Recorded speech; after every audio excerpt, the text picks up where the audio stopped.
நடிகர் சந்தானம் நடித்துள்ள வடக்குப்பட்டி ராமசாமி திரைப்படத்தில் இடம்பெறக்கூடிய எப்பா சாமி இல்லைன்னு ஊருக்குள்ள சுத்திக்கிட்டு தெரிஞ்சியே அந்த ராமசாமி தானே நீ என்கிற வசனம் பெரும் சர்ச்சையாக பிடித்திருக்கிறது.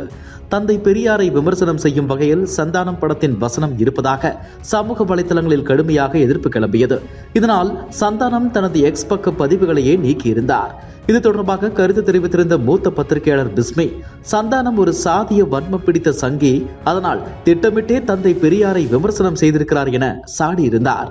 மேலும் தமிழ்நாடு அமைச்சர் பிடிஆர் பழனிவேல் தியாகராஜன் சில ஆண்டுகளுக்கு முன்னர் சந்தானத்தை ஒரு தீய சக்தி என விமர்சித்திருந்த வீடியோவும் தற்போது சமூக வலைதளங்களில் பகிரப்பட்டு வருகிறது.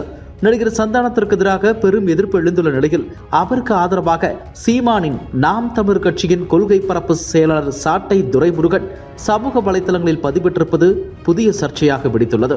இது தொடர்பாக சாட்டை துரைமுருகன் தனது எக்ஸ் பக்கத்தில், சந்தானம் சரியா தானே சொல்றாரு, திராவிட ஹைனாக்கள் ஏன் கதறி ஒப்பாரி வைக்கிறார்கள் என பதிவிட்டுள்ளார். அத்துடன் சந்தானம் தமது எக்ஸ் பக்கத்தில் நீக்கிய வீடியோவையும் சாட்டை துரைமுருகன் மீண்டும் பகிர்ந்துள்ளார். தற்போது சாட்டை துரைமுருகனின் இந்த பதிவுக்கு கடும் கண்டனங்கள் குவிந்து வருகின்றன. நாம் தமிழர் கட்சியை பொறுத்தவரையில் தந்தை பெரியார் குறித்து மாறுபட்ட நிலைப்பாடுகளை எடுத்து வருகிறது. தந்தை பெரியாரை மிக கடுமையாக சீமான் உள்ளிட்டோர் விமர்சிக்கவும் செய்கின்றனர். தந்தை பெரியாரின் பிறந்த நாள் நினைவு நாளில் போற்றுகிற சமூக வலைதள பதிவுகளையும் வெளியிடுகின்றனர். கடந்த டிசம்பர் மாதம் சீமான் தந்தை பெரியாரை புகழ்ந்து பதிவிட்டதற்கு அவரது கட்சியினரே கடுமையாக எதிர்ப்பும் தெரிவித்திருந்தது குறிப்பிடத்தக்கது. இதுபோன்ற செய்திகளை மேலும் தெரிந்து கொள்ள எங்களது யூடியூப், ஃபேஸ்புக் மற்றும் ட்விட்டர் ஆப்களை சப்ஸ்கிரைப் செய்யவும்.